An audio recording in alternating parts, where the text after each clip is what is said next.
Next നമ്മൾ നോക്കുന്നത് സർദാർ വല്ലഭായ് പട്ടേലിനെ കുറിച്ചിട്ടാണ്. The iron man of India എന്നാണ് കേട്ടോ പറയുന്നത് സർദാർ വല്ലഭായ് പട്ടേലിനെ. അപ്പോൾ എന്താണ് ഇവിടെ പറഞ്ഞതെന്ന് നോക്കാം. Vallabhbhai Patel was born on October 31, 1875 in Nadiad, Gujarat, India, into a humble agricultural family. ഇപ്പം എന്താണ് പറയുന്നത്, എപ്പോഴായിരുന്നു അദ്ദേഹം ജനിച്ചിട്ടുണ്ടായിരുന്നത്? 1875 ഒക്ടോബർ 31 സർദാർ വല്ലഭായ് പട്ടേൽ ജനിച്ചിട്ടുണ്ടായിരുന്നത്. എവിടെയാണ്?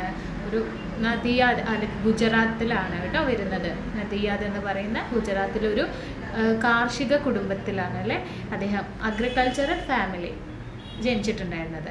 From a young age he displayed remarkable determination and a thirst for knowledge. അപ്പം ചെറുപ്പം മുതലേ തന്നെ അദ്ദേഹം എന്താണ് അറിവ് നേടാനായിട്ട് കൂടുതലായിട്ട്, തേഴ്സ്റ്റ് എന്നൊക്കെ പറയുമ്പോൾ ദാഹിക്കുക എന്നാണ്. ഇവിടെ ആക്ച്വലി എന്താണ് മീൻ ചെയ്യുന്നത്? അതായത് അത്രയ്ക്കും അറിവ് നേടാനുള്ള ആ ഒരു ആഗ്രഹം അല്ലെങ്കിൽ നിശ്ചയദാർഢ്യമൊക്കെ അദ്ദേഹത്തിന് ഉണ്ടായിരുന്നു എന്നാണ് കേട്ടോ ഇവിടെയുള്ള ആ ഒരു തേഴ്സ്റ്റ് കൊണ്ട് ഉദ്ദേശിക്കുന്നത്.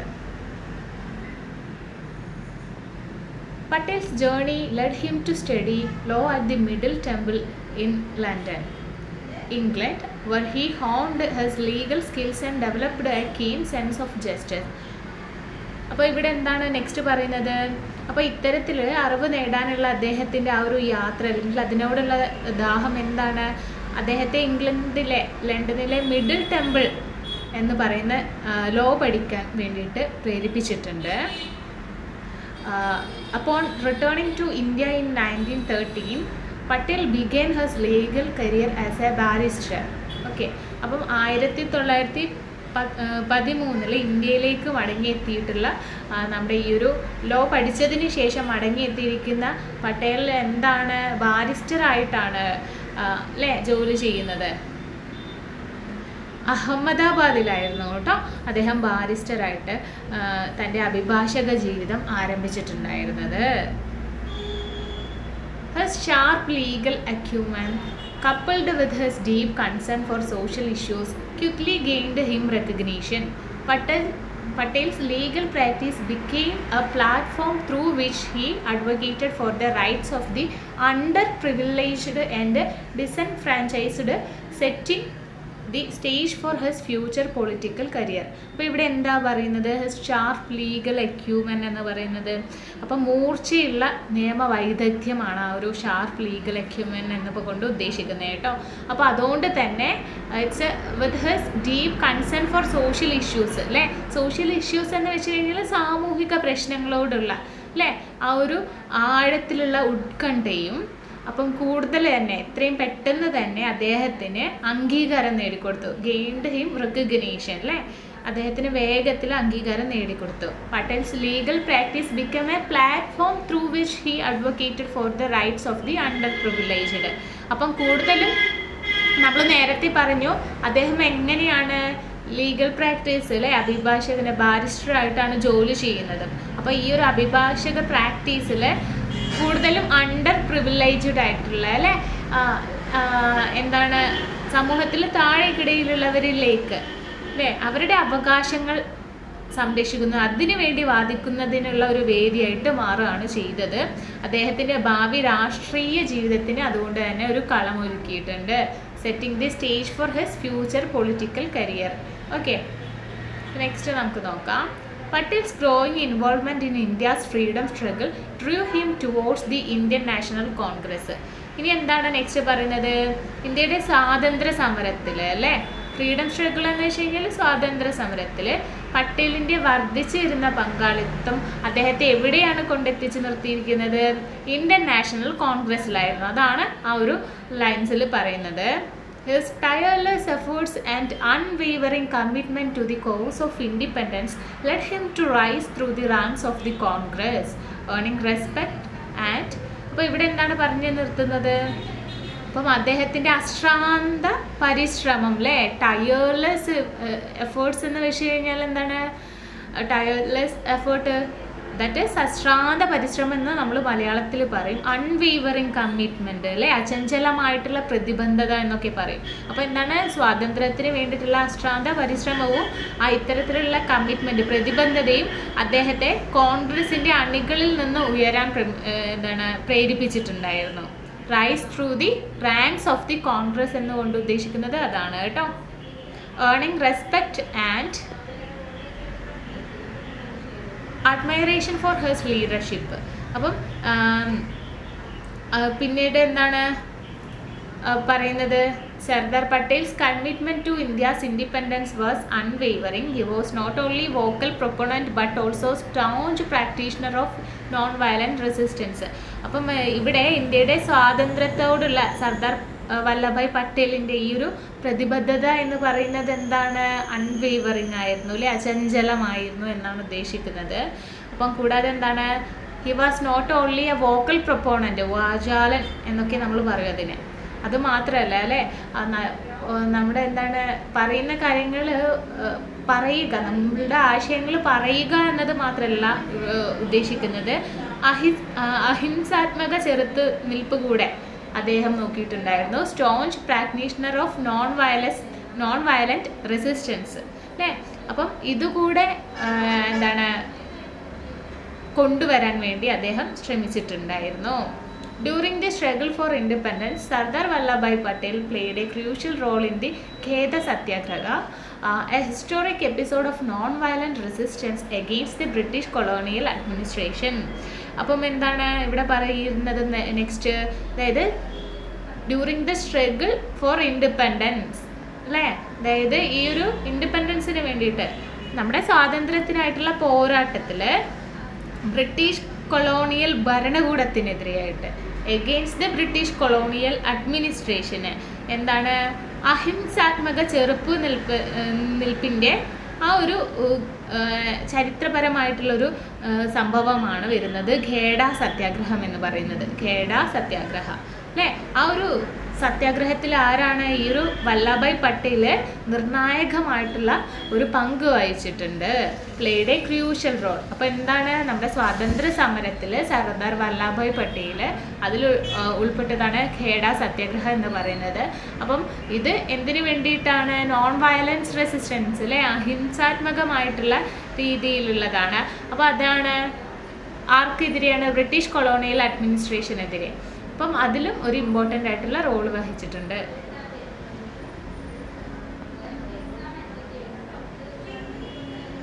In Gheda, Gujarat, poor farmers were facing a severe crop failure and they were unable to pay land revenue to the British government. Sardar Patel, known for his empathetic leadership, took up the cause of these distressed farmers.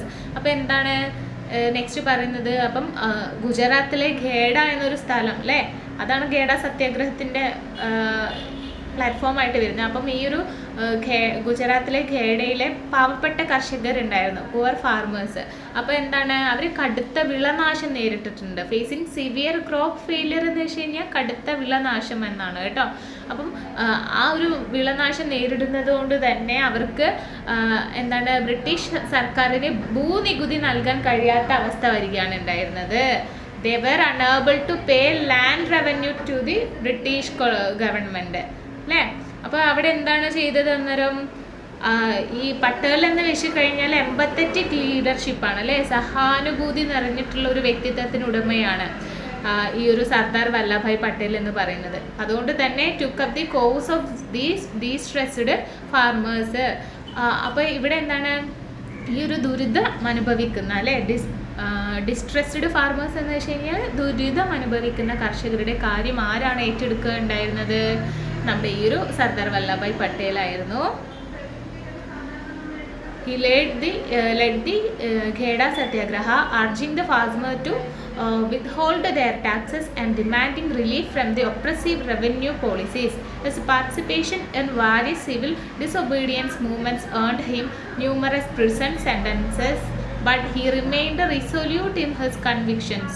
അപ്പോൾ എന്താണ് ഇവിടെ പറഞ്ഞിരിക്കുന്നത് next, അതായത് നികുതി തടഞ്ഞു വയ്ക്കാൻ കർഷകരോട് അഭ്യർത്ഥിക്കുകയും അല്ലേ, നികുതി തടഞ്ഞു വെക്കാൻ വേണ്ടിയിട്ട് ശ്രമിക്കാൻ വേണ്ടിയിട്ട് ആരോട്, കർഷകരോട് പറയുകയാണ് ചെയ്യുന്നത്. പിന്നെ ആണെങ്കിൽ അടിച്ചമർത്തൽ റവന്യൂ നിയമങ്ങളിൽ നിന്ന് അവർക്ക് എന്താണ് അതിൽ നിന്ന് ആശ്വാസം ആവശ്യപ്പെടാൻ വേണ്ടിയിട്ട് അദ്ദേഹം ഗേഡ സത്യാഗ്രഹത്തിന് നേതൃത്വം നൽകുകയാണ് ചെയ്തിരിക്കുന്നത്. അതാണ് led the Kheda Satyagraha, urging to the farmers to withhold their taxes and demanding relief from the oppressive revenue policies എന്നുകൊണ്ട് ഉദ്ദേശിക്കുന്നത്. അപ്പം അതുകൊണ്ട് തന്നെ എന്താണ് ഇതിനെതിരെയായിട്ട് അല്ലേ പ്രവർത്തിക്കാൻ വേണ്ടിയിട്ട് അദ്ദേഹം തന്നെ നിലകൊള്ളുകയാണ് ചെയ്തിട്ടുണ്ടായിരുന്നത്. And his participation in various civil disobedience movements, അതെന്താണ് വിവിധ നിസ്സഹകരണ പ്രസ്ഥാനങ്ങൾ, അതാണ് ഡിസൊബീഡിയൻസ് മൂവ്മെൻറ്റ്സ് എന്നുകൊണ്ട് ഉദ്ദേശിക്കുന്നത്. അപ്പം അതുകൊണ്ട് തന്നെ അതിലൊക്കെ പാർട്ടിസിപ്പേറ്റ് ചെയ്തതുകൊണ്ട് തന്നെ ഇത്തരത്തിലുള്ള നിസ്സഹകരണ പ്രസ്ഥാനങ്ങളിൽ പങ്കെടുക്കുക അല്ലേ. അദ്ദേഹത്തിന് നിരവധി ജയിൽ ശിക്ഷകൾ ലഭിച്ചിട്ടുണ്ട്. Earned him numerous prison sentences എന്ന് വെച്ച് കഴിഞ്ഞാൽ എന്താണ് ജയിൽ ശിക്ഷ ആണ് കേട്ടോ പറഞ്ഞിട്ടുള്ളത്. അപ്പം പക്ഷേ തൻ്റെ ഈ ഒരു ശിക്ഷയിൽ തന്നെ അദ്ദേഹം എന്താണ് ഉറച്ചു നിൽക്കുകയാണ് ചെയ്തത്. Okay, I'm fine with that എന്നുള്ള രീതിയിലേക്ക്. കാരണം ആള് നല്ലതിന് വേണ്ടിയിട്ടാണല്ലേ പോരാടിയിരിക്കുന്നത്. But he remained resolute in his convictions. Next നമുക്ക് നോക്കാം. Sardar Vallabhbhai Patel's leadership during he remained resolute in his convictions. Sardar Vallabhbhai Patel ഇത് വീണ്ടും ആവർത്തിച്ച് വരുന്നതാണ് കേട്ടോ. Sardar Vallabhbhai Patel's leadership during the Bardoli Satyagraha is remarkable story. അപ്പം നെക്സ്റ്റ് എന്താ പറയുന്നത്, ഈ ഒരു ബർദോളി സത്യാഗ്രഹത്തിനെ കുറിച്ചിട്ടാണ് പറയുന്നത്. അപ്പം ഈ ഒരു ബർദോളി സത്യാഗ്രഹം എന്ന് പറയുന്നത് അദ്ദേഹത്തിൻ്റെ തന്നെ ഈ ഒരു ലൈഫിലൊരു സുപ്രധാനമായിട്ടുള്ള അല്ലെങ്കിൽ ശ്രദ്ധേയമായിട്ടുള്ളൊരു കഥയാണ് വരുന്നത്. In 1928 the British government increased land revenue rates in the Bardoli region of Gujarat, causing immense hardship to the local farmers. Patel took up the cause and led the Bardoli Satyagraha to protest against this unjust policy. The Bardoli Satyagraha of 1928, under his leadership, stands as an iconic example of his dedication to the cause, earning him the revered title of Sardar or leader. അപ്പം ഇവിടെ ഇപ്പം എന്താണ് പറയുന്നത്, മെയിനായിട്ട് ഇവിടെ ഈ ഒരു ബർദോളി സത്യാഗ്രഹയിൽ പറയുന്നത് ഇദ്ദേഹത്തിന് സർദാർ വല്ലഭായ് പട്ടേലിന് എങ്ങനെയാണ് ആ ഒരു സർദാർ എന്ന പേര് വരുന്നത്, അല്ലെങ്കിൽ അതിൻ്റെ ലീഡർ എന്നാണ് കേട്ടോ മെയിൻ ചെയ്യുന്നത്. അതിനെക്കുറിച്ചിട്ട് ഒരു ചെറിയൊരു ടോപ്പിക് ഇവിടെ പറയുന്നുണ്ട്. 1928 സംഭവം നടക്കുന്നത്. ഈ ഒരു ഗുജറാത്തിലെ ബർദോളി മേഖലയിൽ അവിടെയുള്ള ഈ ഒരു കൃഷിക്കാർ നേരിടേണ്ടി വന്നിട്ടുള്ളൊരു സംഭവമായിരുന്നു. അവിടെയുള്ള ലാൻഡ് റവന്യൂവിലെ ഭൂനികുതി നിരക്ക് വർദ്ധിപ്പിച്ചിട്ടുണ്ടായിരുന്നു. എവിടെയാണ്, ഗുജറാത്തിലെ ബർദോളി മേഖലയിൽ. അപ്പം അതുകൊണ്ട് തന്നെ ഈ ഒരു ഭൂനികുതി വർദ്ധിക്കുമ്പോൾ എന്താണ് പ്രശ്നം ഉണ്ടാകുന്നത്, അവിടെയുള്ള സാധാരണക്കാരായിട്ടുള്ള കർഷകർക്ക് ബുദ്ധിമുട്ടുകൾ ഉണ്ടാക്കിയിട്ടുണ്ട് അല്ലേ. It's causing immense hardship to the local farmers. അപ്പം ഇതിന് ഈ ഒരു അന്യായമായിട്ടുള്ള നയത്തിനെതിരെ ആരാണ് സത്യാഗ്രഹം ചെയ്തിട്ടുള്ളത്, അതായത് അൺജസ്റ്റ് പോളിസി എന്നുകൊണ്ട് ഉദ്ദേശിക്കുന്നത് അന്യായമായിട്ടുള്ള നയം എന്നാണ്. അപ്പോൾ അതുകൊണ്ട് തന്നെ Patel took up the cause and led the Bardoli Satyagraha. അപ്പം പട്ടേൽ ഇവിടെ മുന്നിൽ നിന്ന് ഈ ഒരു ബർദോളി സത്യാഗ്രഹം നയിക്കുകയാണ് ചെയ്യുന്നത്, to protest against this unjust policy അല്ലേ. ഇതിനെതിരെ പ്രതിഷേധിച്ച് ഈ ഒരു പ്രശ്നം ഏറ്റെടുക്കുകയും ബർദോളി സത്യാഗ്രഹത്തിന് നേതൃത്വം നൽകുകയുമാണ് ഇവിടെ ആര് ചെയ്യുന്നത്, നമ്മുടെ സർദാർ വല്ലഭായ് പട്ടേൽ ചെയ്തിട്ടുണ്ടായിരുന്നത്. അപ്പം അദ്ദേഹത്തിൻ്റെ നേതൃത്വത്തിൽ 1928 ബർദോളി സത്യാഗ്രഹം എന്താണ് അണ്ടർ ഹിസ് ലീഡർഷിപ്പിലെ അദ്ദേഹത്തിൻ്റെ സമർപ്പണത്തിൻ്റെ ഉദാഹരണമായിട്ട് ഇങ്ങനെ ഇപ്പോഴും നിലനിൽക്കുകയാണ് ചെയ്യുന്നതിൻ്റെ. Okay, it's earning in the reward title of Sardar or leader. ആ ഒരു സ്മരണാർത്ഥമാണ് ആ ഒരു ലീഡർ അല്ലെങ്കിൽ സർദാർ എന്ന പേര് വരുന്നത്. And during the final stages of India struggle for independence. അപ്പോൾ എന്താണ് ഇവിടെ പറയുന്നത്, ഇന്ത്യയുടെ സ്വാതന്ത്ര്യ സമരത്തിൻ്റെ അവസാന ഘട്ടമാണ് അല്ലേ during the final stages of India struggle for independence എന്ന് പറയുന്നത്. അപ്പോൾ ഇവിടെ Patel played a pivotal role in negotiations with the British authorities. അപ്പം ആ ഒരു ഇൻഡിപെൻഡൻസിൻ്റെ അവസാന നാളുകളിൽ എന്താണ് ബ്രിട്ടീഷ് അധികാരികളുമായിട്ടുള്ള ചർച്ചകളിൽ ഏറ്റവും കൂടുതൽ നിർണായക പങ്ക് വഹിച്ച ഒരാളായിരുന്നു നമ്മുടെ ഈ ഒരു സർദാർ വല്ലഭായ് പട്ടേൽ ആയിരുന്നു. Strategic acumen and diplomatic finesse were instrumental in securing India's hard-fought independence in 1947. അതായത് അദ്ദേഹത്തിൻ്റെ തന്ത്രപരമായിട്ടുള്ള അല്ലേ നയതന്ത്ര മികവെന്ന് നമുക്ക് വേണമെങ്കിൽ പറയാം. 1947 ഇന്ത്യയുടെ സ്വാതന്ത്ര്യം നേടുന്നതിൽ പ്രധാന പങ്ക് വഹിച്ചിട്ടുണ്ട് അല്ലേ. Were instrumental in securing India's hard for independence അല്ലേ. ഈ ഒരു strategic equipment and diplomatic finesse എന്നൊക്കെ പറയുന്നത് എന്താണ്? നയതന്ത്ര മികവിനെയാണ് കേട്ടോ. തന്ത്രപരമായിട്ടുള്ള മികവ് അല്ലെങ്കിൽ നയതന്ത്ര മികവ് അതൊക്കെ എന്താണ് ഇത്. അതുകൊണ്ട് തന്നെ നമുക്ക് 1947 ബ്രിട്ടനിൽ നിന്ന് ബ്രിട്ടീഷുകാരിൽ നിന്ന് ഇന്ത്യക്ക് സ്വാതന്ത്ര്യം നേടുന്നതിൽ പ്രധാന പങ്ക് വഹിച്ചിട്ടുണ്ട്. ഈ not only played a key role in convincing the British to grant independence but also in persuading the princely state to exit to the newly independent India. അപ്പോൾ ഇവിടെ എന്താ പറയുന്നത്? അപ്പം ഈ ഒരു സ്വാതന്ത്ര്യം നൽകാൻ ബ്രിട്ടീഷുകാരെ ബോധ്യപ്പെടുത്തുന്നതിൽ മാത്രമല്ല അല്ലേ, that is convincing the British to grant independence. അതായത് എന്താണ്, നമുക്ക് സ്വാതന്ത്ര്യം തരാൻ വേണ്ടിയിട്ട് ഈ ഒരു ബ്രിട്ടീഷുകാരെ ബോധ്യപ്പെടുത്തുന്നതിൽ മാത്രമല്ല പുതുതായിട്ടുള്ളൊരു സ്വതന്ത്ര ഇന്ത്യയുമായി ലയിക്കാൻ നാട്ടുരാജ്യങ്ങളെ പ്രേരിപ്പിക്കുന്നതിലും അദ്ദേഹം എന്താണ് പ്രധാന പങ്ക് വഹിച്ചിട്ടുണ്ട്. That is also in persuading the princely states to accept to the newly independent India എന്നുകൊണ്ട് ഉദ്ദേശിക്കുന്നത് അതാണ് കേട്ടോ. പുതുതായിട്ടുള്ള നാട്ടുരാജ്യങ്ങളെ ലയിപ്പിക്കാൻ, സ്വതന്ത്ര ഇന്ത്യയുമായി ലയിപ്പിക്കാൻ കൂടെ അദ്ദേഹം പ്രധാന പങ്ക് വഹിച്ചിട്ടുണ്ടായിരുന്നു.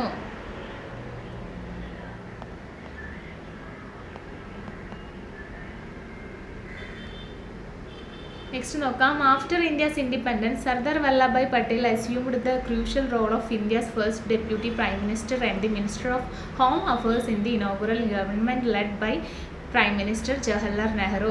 അപ്പോൾ എന്താണ് ഇന്ത്യയുടെ സ്വാതന്ത്ര്യത്തിന് ശേഷം, ആഫ്റ്റർ ഇന്ത്യാസ് ഇൻഡിപെൻഡൻസ് എന്നുകൊണ്ട് ഉദ്ദേശിക്കുന്നത് എന്താണ്? സ്വാതന്ത്ര്യത്തിന് ശേഷം പ്രധാനമന്ത്രി ജവഹർലാൽ നെഹ്റുവിൻ്റെ നേതൃത്വത്തിലുള്ള ആ ഒരു ഉദ്ഘാടനത്തിൽ അല്ലേ, ഉദ്ഘാടന സർക്കാരിൽ ഇന്ത്യയുടെ ആദ്യ ഉപപ്രധാനമന്ത്രിയായിട്ടും ആഭ്യന്തര മന്ത്രിയായിട്ടും ആര് സ്ഥാനമേൽക്കുക അല്ലെങ്കിൽ നിർണായക പങ്ക് ഏറ്റെടുക്കുകയാണ്? സർദാർ വല്ലഭായ് പട്ടേൽ ഏറ്റെടുക്കുകയാണ് ചെയ്യുന്നത്. Minister of home affairs and in the inaugural government led by prime minister Jawaharlal Nehru. കൂടാതെ ആരും കൂടെയായിരുന്നു ഫസ്റ്റ് ഡെപ്യൂട്ടി പ്രൈം മിനിസ്റ്റർ അല്ലേ, കൂടെയായിരുന്നു Sardar Vallabhbhai Patel. Okay, in this capacity, he faced monumental challenges. Patel's leadership was particularly evident in the integration of the princely states. His skillful diplomacy and persuasive abilities played a crucial role in peacefully assimilating over 500 princely states into the Indian Union, ensuring India's territorial integrity. അപ്പം കൂടാതെ എന്താണ് next പറയുന്നത്? ഈ ഒരു പദവിയിൽ ഇരിക്കെ തന്നെ അദ്ദേഹം പലതരത്തിലുള്ള വെല്ലുവിളികൾ നേരിട്ടിട്ടുണ്ട് അല്ലേ. ഇൻ ദിസ് കപ്പാസിറ്റി, അതായത് ഈ ഒരു പദവിയിൽ ഇരിക്കെ തന്നെ ഹി ഫേസ്ഡ് മോണുമെൻ്റൽ ചലഞ്ചസ് അല്ലേ, വളരെയധികം വെല്ലുവിളികൾ നേരിട്ടിട്ടുണ്ട്.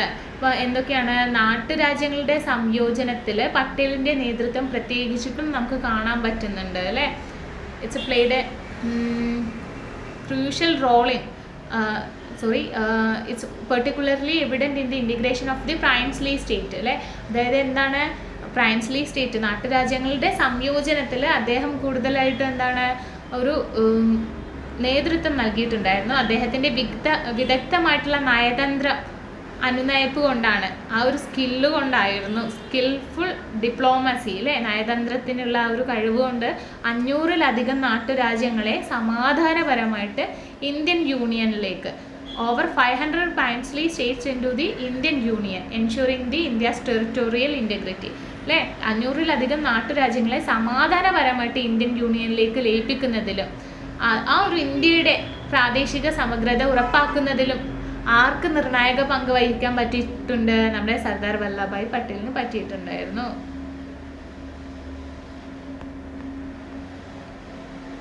നെക്സ്റ്റ് നമുക്ക് നോക്കാം. Sardar Vallabhbhai Patel faced another daunting challenge. അതായത് ഇനി നെക്സ്റ്റ് വരുന്നത് സർദാർ വല്ലഭായ് പട്ടേൽ നേരിട്ടിട്ടുണ്ടായിരുന്ന മറ്റൊരു വെല്ലുവിളിയായിരുന്നു the integration of Hyderabad, a princely state with the Muslim Nizam who was reluctant to exit to the India. അതായത് എന്താണ് നെക്സ്റ്റ് വരുന്നിട്ടുള്ളത്, അതായത് ഒരു മുസ്ലിം ഹൈദരാബാദ് അല്ലേ, ഇൻ്റഗ്രേഷൻ ഓഫ് ഹൈദരാബാദാണ്. മുസ്ലിം നിസാമ് ഭരിച്ചിട്ടുണ്ടായിരുന്ന ഒരു പ്രൈൻസ്ലി സ്റ്റേറ്റ് ആയിരുന്നു. അപ്പോൾ ഇന്ത്യയിൽ ലയിക്കാൻ വിമുഖത കാണിച്ചിട്ടുള്ള ഒരു മുസ്ലിം നിസാമുമായിട്ട് ഹൈദരാബാദ് നാട്ടുരാജ്യമായിട്ടുള്ളൊരു സംയോജനത്തിന് വേണ്ടിയിട്ടായിരുന്നു അല്ലേ. The Nizam of Hyderabad wanted to remain independent or possibly join Pakistan. Sardar Patel embarked on a mission to peacefully integrate Hyderabad into India. However, negotiations with the Nizam proved challenging. The situation escalated, leading to the Operation Polo military action in September 1948. Indian forces quickly and effectively defeated the Nizam's army, leading to the accession of Hyderabad to the India. അപ്പോൾ എന്താണ് ഈ ഒരു മുസ്ലിം നിസാം കൂടുതലായിട്ട് ഇവിടെ ഇത്രയും ഭാഗത്ത് പറഞ്ഞിരിക്കുന്നത്, ഒന്നെങ്കിൽ ഈ ഒരു മുസ്ലിം നിസാം എന്താണ് ഹൈദരാബാദിൽ സ്വതന്ത്രമായിട്ട് തുടരാൻ അല്ലേ, അല്ലെങ്കിൽ പാകിസ്ഥാനുമായിട്ട് ചേരാനോ ആണ് ആഗ്രഹിച്ചിട്ടുണ്ടായിരുന്നത്. ദ നിസാം ഓഫ് ഹൈദരാബാദ് അല്ലേ, ഹൈദരാബാദിലെ ആ ഒരു നിസാം എന്താണ് റിമെയിൻ ഇൻഡിപെൻഡൻറ്റ്, ഒറ്റയ്ക്കോ അല്ലെങ്കിൽ പാകിസ്ഥാനുമായിട്ട് ടു ജോയിൻ പാകിസ്ഥാൻ അല്ലേ ആണ് ആഗ്രഹിച്ചിട്ടുണ്ടായിരുന്നത്. പക്ഷേ ഹൈദരാബാദിനെ സമാധാനപരമായിട്ട് ഇന്ത്യയുമായിട്ട് സമന്വയിപ്പിക്കുക എന്നൊരു ദൗത്യമാണ് സർദാർ പട്ടേൽ ആരംഭിച്ചിട്ടുണ്ടായിരുന്നത്. First embarked on a mission to peacefully integrate Hyderabad into the India അല്ലേ, ഇന്ത്യയുമായിട്ട് ഹൈദരാബാദിനെ പീസ്ഫുള്ളി സമാധാനപരമായിട്ട് സമന്വയിപ്പിക്കുക എന്നതായിരുന്നു. എന്നിരുന്നാലും പക്ഷേ ഈ ഒരു നിസാമുമായിട്ടുള്ള ചർച്ചകൾ വെല്ലുവിളി നിറഞ്ഞതാണെന്ന് പിന്നീട് മനസ്സിലായി. ഹവെവർ നെഗോഷിയേഷൻസ് വിത്ത് നിസാം പ്രൂവ്ഡ് ചലഞ്ചിങ് അല്ലേ, പിന്നീട് അദ്ദേഹത്തിന് മനസ്സിലാവുകയാണിത് പെട്ടെന്ന് കാര്യം നടക്കൂല, എന്താണ് കുറച്ച് വെല്ലുവിളി നേരിട്ടത് തന്നെയാണ്. സോ ദ സിറ്റുവേഷൻ എസ്കലേറ്റഡ് അല്ലേ, ആ ഒരു സ്ഥിതിഗതികൾ വഷളാവുകയാണ് ചെയ്യുന്നത്. അപ്പോൾ അതുകൊണ്ട് തന്നെ 1948 അദ്ദേഹത്തിന് എന്താണ് ഒരു സൈനിക നടപടിയിലേക്ക്, ഓപ്പറേഷൻ പോളോ എന്ന ഒരു മിലിറ്ററി ആക്ഷനിലേക്ക്, സൈനിക നടപടിയിലേക്ക് നയിക്കാൻ അദ്ദേഹത്തിന് അങ്ങനെ നയിക്കേണ്ടി വന്നു. Indian forces quickly and effectively defeated the Nizam's army, leading to the accession of Hyderabad to India. അപ്പം ഇന്ത്യൻ സൈന്യം എന്താണ് നിസാമിൻ്റെ സൈന്യത്തെ വേഗത്തിൽ അല്ലേ, ക്വിക്ലി കൊണ്ട് ഉദ്ദേശിക്കുന്നത് പെട്ടെന്ന് തന്നെ ഫലപ്രദമായിട്ട്, എഫക്റ്റീവ്ലി എന്ന് വെച്ച് കഴിഞ്ഞാൽ ഫലപ്രദമായിട്ടും ഡിഫീറ്റ് ചെയ്തു അല്ലേ. ഈ ഒരു നിസാമിൻ്റെ ആർമീനെ പെട്ടെന്ന് തന്നെ നമ്മുടെ ഇന്ത്യൻ സൈന്യം വേഗത്തിലും ഫലപ്രദമായിട്ടും പരാജയപ്പെടുത്തിയിട്ടുണ്ടായിരുന്നു. അപ്പോൾ അതുകൊണ്ട് തന്നെ it's leading to the accession of Hyderabad to India. അപ്പോൾ ഇത് ഹൈദരാബാദിനെ ഇന്ത്യയിലേക്ക് ലയിപ്പിക്കുന്നതിലേക്ക് നയിക്കുക കൂടി ചെയ്തു. അപ്പോൾ ഇതാണ് ഒരു റിമാർക്കബിൾ ആയിട്ടുള്ള നെക്സ്റ്റ് ഒരു സർദാർ വല്ലഭായ് പട്ടേലിൽ നിന്ന് വരുന്നൊരു പിന്നീട് നമുക്ക് നോക്കേണ്ട ഒരു കാര്യമെന്ന് പറയുന്നത്. ആൻഡ് ഇനി വേറൊരു കാര്യം കൂടെ റിമാർക്കബിൾ ആയിട്ട് പറയേണ്ടതെന്ന് വെച്ച് കഴിഞ്ഞാൽ, another remarkable incident from Sardar Vallabhbhai Patel's life is related to the integration of the princely state of Junagadh into the Indian union. അപ്പം ഇതേപോലെ നേരത്തെ പറഞ്ഞതിനോട് സമാനമായിട്ടാണ് മറ്റൊരു റിമാർക്കബിൾ ആയിട്ടുള്ള ഇൻസിഡൻറ്റ് കൂടെ വരുന്നത്. അതായത് മറ്റൊരു ശ്രദ്ധേയമായിട്ടുള്ള സംഭവം കൂടെ നടക്കുന്നത് ജുനാഗഡ് നാട്ടുരാജ്യത്തെ ഇന്ത്യൻ യൂണിയനുമായിട്ട് സംയോജിപ്പിക്കുന്നതിന് ബന്ധപ്പെട്ടതായിരുന്നു കേട്ടോ അത് വരുന്നത്. ഇനി Junagadh, located in present-day Gujarat, was princely state with the Muslim ruler Nawab Muhammad Mahabad Khan III, who decided to accede to Pakistan after India gained independence in 1947. അപ്പം അതായത് ഇവിടെ എന്താണ് നെക്സ്റ്റ് പറയുന്നത്, 1947 ഇന്ത്യൻ സ്വാതന്ത്ര്യം നേടിയതിന് ശേഷം പാകിസ്ഥാനിൽ ലയിക്കാൻ തീരുമാനിച്ചിട്ടുള്ള ഒരു മുസ്ലിം അധികാരിയായിരുന്ന അല്ലെ നവാബ് മുഹമ്മദ് മഹാബദ് ഖാൻ III എന്ന് പറയുന്ന ഒരു മുസ്ലിം ഭരണാധികാരി. അപ്പം ഇന്നത്തെ നാട്ടുരാജ്യമായിട്ടുള്ള ഒരു അതായത് ഗുജറാത്തിലെ നാട്ടുരാജ്യമായിട്ടുള്ള ജുനഗദിൽ അതിനെ ഹിന്ദു ഭൂരിപക്ഷമുള്ള ഈ ഒരു ജുനഗഡിനെ ഇന്ത്യൻ യൂണിയനിലേക്ക് കൊണ്ടുവരിക എന്നത് ഒരു വെല്ലുവിളി നിറഞ്ഞ ഒരു ദൗത്യമായിട്ടാണ് ഈ ഒരു സർദാർ വല്ലഭായ് പട്ടേലിന് നേരിടേണ്ടി വന്നത്. ഒന്നുകൂടെ പറഞ്ഞുതരാം എന്തായിരുന്നു അത് പറഞ്ഞത്. അതായത് നമുക്കിവിടെ പറയാം, ഇന്നത്തെ ഗുജറാത്തിൽ ഉള്ള ഒരു നാട്ടുരാജ്യമായിരുന്നു ജുനഗദ് എന്ന് പറയുന്നത്. അത് ആരുടെയാണ്, ഒരു മുസ്ലിം റൂളറുടേതാണ്, നവാബ് മുഹമ്മദ് മഹബദ് ഖാൻ തേർഡാണ് വരുന്നത്. ശരിക്കും അദ്ദേഹം എന്താണ് പാകിസ്ഥാനുമായിട്ട് 1947 ഇന്ത്യയുടെ സ്വാതന്ത്ര്യത്തിന് ശേഷം പാകിസ്ഥാനുമായിട്ട് ലയിക്കാമെന്നാണ് അദ്ദേഹം വിചാരിച്ചിട്ടുണ്ടായിരുന്നത്. അപ്പം Sardar Patel was faced with the challenging task of bringing Junagadh which had a Hindu majority of population into the Indian Union. Despite the Nawab's decision to access to Pakistan, Patel was determined to ensure the territorial integrity of India. അപ്പോൾ ഞാൻ നേരത്തെ പറഞ്ഞതുപോലെ തന്നെ നമ്മുടെ ഇന്ത്യയുടെ പ്രാദേശിക അഖണ്ഡത ഉറപ്പാക്കാൻ വേണ്ടിയിട്ട് ആരെയാണ് ഈ ഒരു ഇന്ത്യൻ യൂണിയനിലേക്ക് ഈ ഒരു ജുനഗദിനെയും കൂടെ ലയിപ്പിക്കാൻ വേണ്ടിയിട്ട് ഒരു ഡിസിഷൻ എടുക്കേണ്ടി വരുന്നതാണ് ചെയ്യുന്നത് കേട്ടോ. അപ്പം ഇവിടെ ഈ ഒരു ജുനഗദിൽ ഏറ്റവും കൂടുതൽ എന്താണ് ഹിന്ദു മെജോറിറ്റി പോപ്പുലേഷൻ ആണ്. അപ്പോൾ അതുകൊണ്ട് തന്നെ അത് ഇന്ത്യൻ യൂണിയനിലേക്ക് മാറ്റാൻ വേണ്ടിയിട്ട്.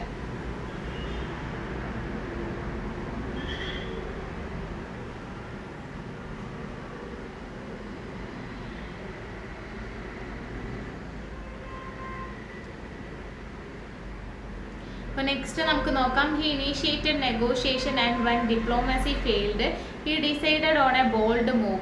In an unexpected turn of events, Sardar Patel organized a successful police action, sending Indian forces to Junagadh to secure the region. This move led to the integration of Junagadh into India, ensuring that the territory stayed united with the newly formed nation. This demonstrates his determination and strategic thinking in pursuing his goals like securing the unity of a newly independent India. അപ്പം അദ്ദേഹം എന്താണ് ഒരു ദൃഢനിശ്ചയത്തിലായിരുന്നു അല്ലേ ജുനഗദിനെ Indian യൂണിയനിലേക്ക് നയിപ്പിക്കണമെന്ന്. അപ്പോൾ അതുകൊണ്ട് തന്നെ അദ്ദേഹം ഒരു ചർച്ചകൾക്ക് തുടക്കമിട്ടു അല്ലേ. ഹി ഇനീഷ്യേറ്റഡ് നെഗോഷിയേഷൻസ് എന്ന് വെച്ച് കഴിഞ്ഞാൽ ചർച്ചകൾക്ക് തുടക്കമിടുക എന്നാണ് ഉദ്ദേശിക്കുന്നത്. അപ്പം നയതന്ത്രം പരാജയപ്പെട്ടപ്പോൾ വെൻ ഡിപ്ലോമസി ഫെയിൽഡ് അല്ലേ, അദ്ദേഹത്തിൻ്റെ നയതന്ത്ര ചർച്ചകൾ പരാജയപ്പെട്ടപ്പോൾ അദ്ദേഹത്തിനൊരു ധീരമായിട്ടുള്ള നീക്കം ചെയ്യേണ്ടി വന്നു. Decided on A bold move എന്ന് വെച്ച് കഴിഞ്ഞാൽ ധീരമായിട്ടുള്ള നീക്കം. In an unexpected turn of events, Sardar Patel organized a successful police action. അപ്പോൾ നേരത്തെ നമ്മൾ പറഞ്ഞതുപോലെ തന്നെ ഇവിടെയും എന്താണ് ഒരു പോലീസ് ഫോഴ്സിനെ വെച്ചിട്ട് അല്ലെ അദ്ദേഹത്തിന് ഈ ഒരു അപ്രതീക്ഷിതമായിട്ടുള്ള ഈ ഒരു സംഭവത്തിൽ വിജയകരമായിട്ട് ഒരു പോലീസ് നടപടി സംഘടിപ്പിക്കുകയാണ് ചെയ്തിട്ടുള്ളത്. അപ്പം ഇവിടെ ഈ ഒരു പ്രദേശം സുരക്ഷിതമാക്കാൻ വേണ്ടിയിട്ട് ഇന്ത്യൻ സൈന്യത്തെ ജുനഗഡിലേക്ക് അയക്കുകയാണ് ചെയ്യുന്നത്. So this move led to the integration of Junagadh into India, ensuring that the territory stayed united with the newly formed nations. അല്ലേ, അപ്പം ഇവിടെ ആരാണ് ഈ ഒരു ഇന്ത്യൻ ഫോഴ്സസിനെ ജുനഗദിലേക്ക് അയച്ചിട്ടുണ്ടായിരുന്നു നമ്മുടെ ഈ ഒരു ജുനഗദ് സെക്യൂർ ആക്കാൻ വേണ്ടിയിട്ട്. കൂടാതെ എന്താണ് ഈ ഒരു നീക്കം ജുനഗദിനെ ഇന്ത്യയുമായി സംയോജിപ്പിക്കുന്നതിലേക്കാണ് നയിച്ചിട്ടുണ്ടായിരുന്നത് അല്ലേ. Ensuring this move led to the integration of Junagadh into India അല്ലേ. അപ്പം ഈ പ്രദേശം പുതുതായിട്ട് രൂപീകരിച്ചിട്ടുള്ള രാഷ്ട്രവുമായിട്ട് ഐക്യത്തോടെ തുടരുന്നെന്ന് ഉറപ്പാക്കുകയും ചെയ്തു. അപ്പം പുതുതായി സ്വതന്ത്രമായിട്ടുള്ള ഈ ഇന്ത്യയുടെ ഐക്യം അല്ലേ സുരക്ഷിതമാക്കുക എന്ന പോലുള്ള ലക്ഷ്യങ്ങൾ ഈ അദ്ദേഹത്തിൻ്റെ നിശ്ചയദാർഢ്യവും തന്ത്രപരമായിട്ടുള്ള ചിന്തയും ഒക്കെ that is his determination and strategic thinking in pursuing his goals അല്ലേ. അപ്പോൾ ഇതൊക്കെ എന്താണ് കാണിക്കുന്നത്? അദ്ദേഹം അതായത് ദൃഢനിശ്ചയമാണ്, പിന്നെ നിശ്ചയദാർഢ്യമാണ് ഈ ഒരു തൻ്റെ ഗോൾസ് അച്ചീവ് ചെയ്യുന്നുള്ളത്. അപ്പം അതൊക്കെയാണ് ഇതിലൂടെ നമുക്ക് മനസ്സിലാവുന്നത് അല്ലേ. That is why Sardar Vallabhbhai Patel's most enduring legacy in his contribution to national unity and integration. അപ്പോൾ അതുകൊണ്ടാണ് സർദാർ വല്ലഭായ് പട്ടേലിനെ ഏറ്റവും ശാശ്വതമായിട്ടുള്ള പാരമ്പര്യം അല്ലേ, അല്ലെങ്കിൽ അതിൻ്റെ ദേശത്തിൻ്റെ ഐക്യത്തിനും വേണ്ടിയിട്ട് നൽകിയ സംഭാവനകളായിട്ട് പറയാൻ പറ്റുന്നത്. His nickname Iron Man of India symbolizes not only his unwavering determination and strong leadership but also his role in forging a united democratic and federal India. അപ്പോൾ എന്താണ് ഇവിടെ പറഞ്ഞത്? അപ്പോൾ അതുകൊണ്ട് തന്നെ ഇത്തരത്തിൽ അദ്ദേഹം നമ്മുടെ ഇന്ത്യക്ക് നൽകിയിട്ടുള്ള ഈ ഒരു സംഭാവനകളുടെ ആ ഒരു മുൻനിർത്തിയിട്ട് അദ്ദേഹത്തെ ഈ ഉരുക്ക് മനുഷ്യൻ എന്നാണ് അല്ലേ വിളിക്കുന്നത്. ഇന്ത്യയുടെ ഉരുക്ക് മനുഷ്യൻ എന്ന് പറയുന്നത്, the iron man of India എന്ന് പറയുന്നത് അല്ലേ? അപ്പം ഇത് എന്തിനെ സൂചിപ്പിക്കുന്നതെന്നാണ്? അചഞ്ചലമായിട്ടുള്ള നിശ്ചയദാർഢ്യം. അതാണ് അൺവേവറിങ് ഡിറ്റർമിനേഷൻ കൊണ്ട് ഉദ്ദേശിക്കുന്നത് അല്ലേ? അപ്പം അതുകൂടാതെ സ്ട്രോങ് ലീഡർഷിപ്പ് അല്ലെങ്കിൽ ശക്തമായിട്ടുള്ള നേതൃത്വം മാത്രമല്ല, കൂടാതെ എന്തൊക്കെയാണ്? Forging A United democratic and federal India അല്ലേ? അതായത് ഏകീകൃതവും ജനാധിപത്യപരവും ഫെഡറൽ ഇന്ത്യയും കെട്ടിപ്പടുക്കുന്നതിലും അദ്ദേഹം വഹിച്ച പങ്കിൻ്റെ പ്രതീകമായിട്ടാണത് പറയുന്നത്. Okay. In honor of his memory and lasting impact, the Statue of Unity, the world's tallest statue, was inaugurated on October 31st, 2018 in Gujarat. This towering statue, standing at 182 meters, 5'9" feet, represent not only Patel's physical stature but also his monumental stature in Indian history. അപ്പോൾ ഇവിടെ എന്താ പറയുന്നത്? അദ്ദേഹത്തിൻ്റെ സ്മരണയ്ക്ക് വേണ്ടിയിട്ട് അല്ലേ? കൂടാതെ എന്താണ്? ശാശ്വതമായിട്ടുള്ള ആ ഒരു സ്വാധീനത്തിൻ്റെയും ബഹുമാനാർത്ഥത്തിൽ തന്നെ ലോകത്തിലെ ഏറ്റവും ഉയരം കൂടിയിട്ടുള്ള പ്രതിമയായിട്ടുള്ള എന്താണ്? സ്റ്റാച്യു ഓഫ് യൂണിറ്റി അല്ലേ? അദ്ദേഹത്തിൻ്റെ പ്രതിമയുടെ പേരെന്താണ് വരുന്നത്? സ്റ്റാച്യു ഓഫ് യൂണിറ്റി എന്നാണ് വരുന്നത്. ഇത് എന്താണ്? വേൾഡിലെ ടോളസ്റ്റ് സ്റ്റാച്യു ആണ് വരുന്നത്. അത് എപ്പോഴാണ്? 2018 ഒക്ടോബർ 31 അല്ലേ? അദ്ദേഹം ജനിച്ചത് ഒക്ടോബർ 31 അപ്പോൾ എന്താണ്? ആ ഒരു ഒക്ടോബർ 31 2018 ഗുജറാത്തിൽ തന്നെ ഉദ്ഘാടനം ചെയ്തു. ഇതിന് എത്രയാണ്? ആ ഒരു സ്റ്റാച്യൂന് എത്ര മീറ്റേഴ്സ് ലോങ് ആയിരുന്നു? 182 മീറ്റേഴ്സ് അല്ലേ? ഏറ്റവും ഉയർന്ന പ്രതിമയാണത് വരുന്നത്. അപ്പം represent not only Patel's physical statue but also in his monumental stature in Indian history. അല്ലേ? അപ്പം ഈ ഒരു ഉയരത്തിൽ സ്ഥിതി ചെയ്യുന്ന ഈ ഒരു ഉയർന്ന പ്രതിമ പട്ടേലിൻ്റെ ശാരീരിക ഉയർച്ചയെ മാത്രമല്ല അല്ലേ കാണിക്കുന്നത്, അദ്ദേഹം നമ്മുടെ ഇന്ത്യയെ മഹത്തായ രീതിയിൽ ഉയർച്ചയിൽ എത്തിക്കുന്നതിനെ അതിനെയും കൂടെ പ്രതിനിധീകരിക്കുന്നുണ്ട്. Sardar Vallabhbhai Patel's life story serves as an inspiration for generations, illustrating the power of determination, diplomacy and leadership in shaping a nation's destiny. His contributions to India's freedom struggle and the consolidation of the country post-independence make him an enduring symbol of national pride and unity. അപ്പോൾ ഇവിടെ എന്താണ് ഉദ്ദേശിക്കുന്നത്? അപ്പോൾ Indian ചരിത്രത്തിൽ ഈ ഒരു സർദാർ വല്ലഭായ് പട്ടേലിൻ്റെ ജീവിതകഥ എപ്പോഴും എന്താണ്? വരുന്ന തലമുറകൾക്ക് ഒരു ഇൻസ്പിറേഷനാണ് അല്ലേ? പ്രചോദനമാണ്. Sardar Vallabhbhai Patel's life story serves as an inspiration for generation അല്ലേ? വരും തലമുറക്ക് കൂടെ അതെന്താണ്? പ്രചോദനമാണ്. അപ്പോൾ ഒരു രാജ്യത്തിൻ്റെ ഈ ഒരു രാജ്യത്തെ അല്ലെങ്കിൽ അങ്ങനെ തന്നെ രൂപപ്പെടുത്തുന്നതിൽ നിശ്ചയദാർഢ്യം, നയതന്ത്രം, നേതൃത്വം അതൊക്കെ ഇതിലൂടെ അല്ലേ നമുക്ക് ഇതിൻ്റെയൊക്കെ ശക്തി ഇതിലൂടെ വ്യക്തമാക്കുന്നുണ്ട് അദ്ദേഹത്തിൻ്റെ ജീവിതത്തിലൂടെ. അപ്പോൾ ഇന്ത്യയുടെ സ്വാതന്ത്ര്യ സമരത്തിനും സ്വാതന്ത്ര്യാനന്തര രാജ്യത്തിൻ്റെ ഏകീകരണത്തിനും അദ്ദേഹം നൽകിയിട്ടുള്ള സംഭാവനകളെ അല്ലെങ്കിൽ അദ്ദേഹത്തെ ദേശീയ അഭിമാനത്തിൻ്റെയും ഐക്യത്തിൻ്റെയും പ്രതീകമാറ്റി മാറ്റുകയും ചെയ്യുകയാണ് ഇവിടെ ചെയ്യുന്നത്. ഇവിടെ ഞാൻ പറഞ്ഞതുപോലെ തന്നെ India's freedom struggle and the consolidation of the country post independence അല്ലേ? അതായത് സ്വാതന്ത്ര്യാനന്തരമുള്ള രാജ്യത്തിൻ്റെ ഏകീകരണത്തിനും വേണ്ടിയിട്ട് make him an enduring simple of national pride and unity അല്ലേ?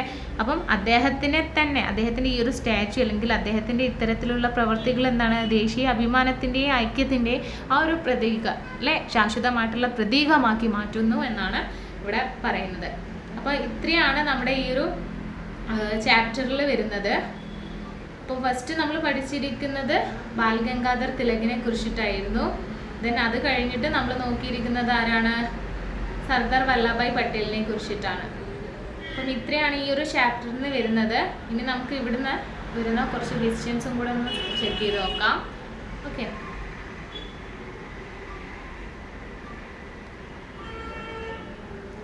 അപ്പം നമുക്ക് ഇവിടുത്തെ ക്വസ്റ്റ്യൻസ് 2-3 കൂടെ ഡിസ്കസ് ചെയ്യാം. രാഷ്ട്രീയത്തിൽ അതായത് what was Sardar Patel's profession before entering politics? അതായത് രാഷ്ട്രീയത്തിൽ എന്താണ് പ്രവേശിക്കുന്നത്, എൻ്റർ ചെയ്യാന്നാലേ ചോദിക്കുന്നത്. അപ്പം രാഷ്ട്രീയത്തിൽ പ്രവേശിക്കുന്നതിന് മുൻപ്, ബിഫോർ എന്ന് വെച്ച് കഴിഞ്ഞാൽ മുൻപ്, സർദാർ പട്ടേലിൻ്റെ തൊഴിൽ എന്തായിരുന്നു? What was the Sardar Patel's profession? അപ്പോൾ ഒന്നുകൂടെ ക്വസ്റ്റ്യൻ നമുക്ക് നോക്കാം. What was the Sardar Patel's profession before entering politics?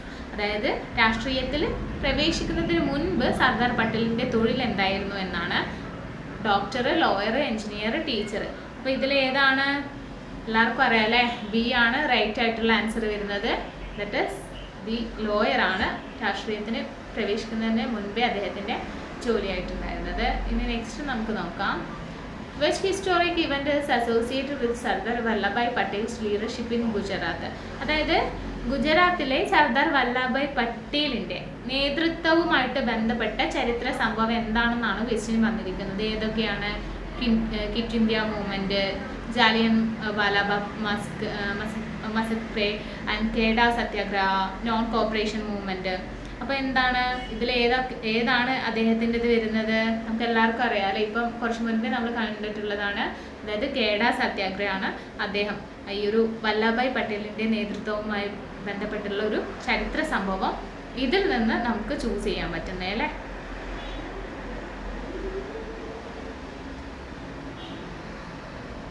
ഇനി നമുക്ക് നെക്സ്റ്റ് നോക്കാം.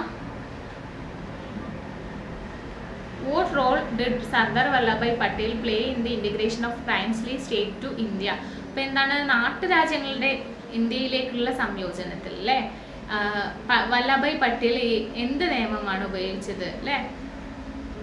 അപ്പം നമുക്ക് അതിൻ്റെ ഓപ്ഷൻസ് നോക്കാം. He opposed the integration of princely state അല്ലേ, നാട്ടുരാജ്യങ്ങളുടെ സംയോജനത്തെ അദ്ദേഹം എതിർത്തു എന്നതാണോ? അതല്ല, അദ്ദേഹം അതിനെ സപ്പോർട്ട് ചെയ്തതാണ്. അതപ്പോൾ തന്നെ നമുക്ക് തെറ്റാണെന്ന് മാർക്ക് ചെയ്യാം. ഇനി ഈ ഒരു he played no role in this process എന്ന് വെച്ച് കഴിഞ്ഞാൽ എന്താണ്? ഈ ഒരു പ്രക്രിയയിൽ അദ്ദേഹത്തിന് ഒരു പങ്കുമില്ല എന്നാണ് അല്ലേ പറയുന്നത്. He played no role in this process. അപ്പോൾ അതെന്താണ്? അദ്ദേഹത്തിന് പങ്കില്ല എന്ന് പറയാൻ പറ്റില്ല അല്ലേ. അദ്ദേഹം എന്താണ് എല്ലാത്തിൻ്റെ അഗെയിൻസ്റ്റ് ആയിട്ട് പ്രവർത്തിച്ച ഒരാളായിരുന്നു അല്ലേ. നമുക്ക് കാര്യങ്ങൾ നേടിയെടുക്കാൻ വേണ്ടിയിട്ടെല്ലാം പ്രവർത്തിച്ച ആളാണ്. അപ്പോൾ അതുകൊണ്ട് തന്നെ അദ്ദേഹത്തിന് ഈ ഒരു പ്രോസസ്സിൽ റോളില്ല എന്ന് പറയുന്നത് ശരിയാണോ? അല്ല, അത് തെറ്റായിട്ടുള്ളതായിരുന്നു. നെക്സ്റ്റ് നമുക്ക് നോക്കാം. He was instrumental in peacefully integrating over 500 princely state into the Indian union. അപ്പോൾ ഇത് കാണുമ്പോൾ തന്നെ നിങ്ങൾക്ക് ടിക്കിടാം അല്ലേ. കാരണം 500-ലധികം നാട്ടുരാജ്യങ്ങൾ ഇന്ത്യൻ യൂണിയനിൽ സമാധാനപരമായിട്ട് സംയോജിപ്പിക്കുന്നതിൽ അദ്ദേഹം പ്രധാന പങ്ക് വഹിച്ചിട്ടുണ്ടായിരുന്നു അല്ലേ. അപ്പം അതെന്താണ്? അത് റൈറ്റ് ആയിട്ടുള്ള ആൻസറാണ്. അപ്പം തേർഡിൻ്റെ ആൻസർ എന്ത് വരുന്നത്? സി ആണ് അല്ലേ. അപ്പം നെക്സ്റ്റ് നമുക്ക് നോക്കാം.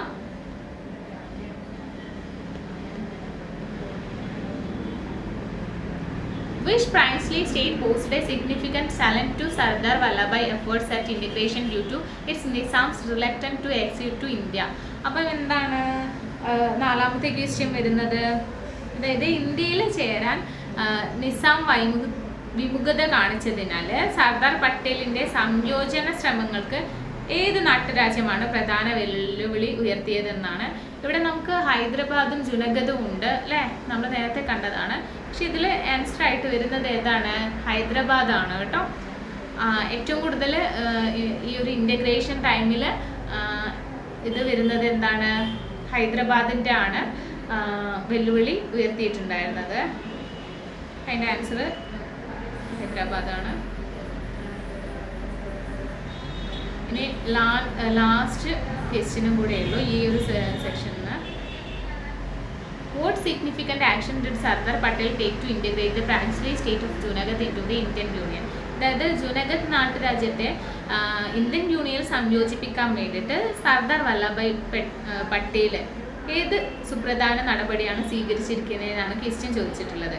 അപ്പം ഓപ്ഷൻസ് നമുക്ക് നോക്കാം. ഫസ്റ്റ് വരുന്നത് എന്താണ്? ഫസ്റ്റത്തുള്ളത് പറയുന്നത് ഹി ഇനീഷ്യേറ്റഡ് നെഗോഷിയേഷൻ വിത്ത് പാകിസ്ഥാൻ അല്ലേ. അദ്ദേഹം പാകിസ്ഥാനുമായിട്ട് ചർച്ചകൾക്ക് തുടക്കം കുറിച്ചു. അതാണോ? അല്ലല്ല, അവിടെ പാകിസ്ഥാനെ കുറിച്ചിട്ട് ഇങ്ങനെ പറയുന്നില്ല അല്ലേ. പാകിസ്ഥാനുമായിട്ടല്ല നെഗോഷിയേഷന് ചർച്ചകൾക്ക് വേണ്ടിയിട്ട് വന്നിട്ടുണ്ടായിരുന്നത്. അത് തെറ്റായിരുന്നു.